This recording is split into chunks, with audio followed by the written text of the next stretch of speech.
Day 9 on 10-day turnaround, pivot with purpose, strategic agility.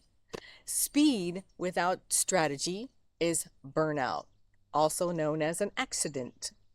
And strategy without speed or swiftness is somewhat irrelevant.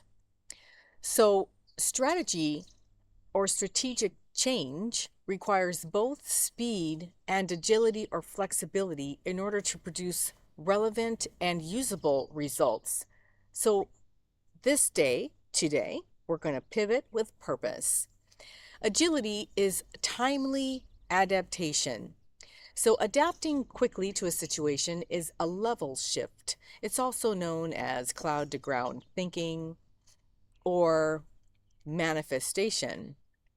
When you shift from the big picture into the details fluidly and intentionally, you pivot with purpose.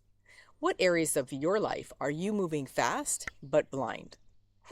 Yeah, I got here, but I have no idea why I'm here. Right. And contrarily, what areas are you stalled in because you're overthinking? It works the same way. It's on the same side of the same coin. Quick without purpose or stalled because you're not thinking. So start with speed.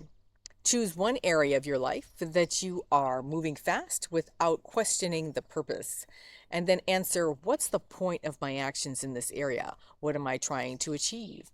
And take those answers and write a practical step, just one step that would facilitate moving forward toward a goal with a behavior that facilitates purpose. And put your change in the comments below that show how you were running blind and how you pivoted to become aligned with your true goal. Pivot with purpose. Live deliberately. Namaste.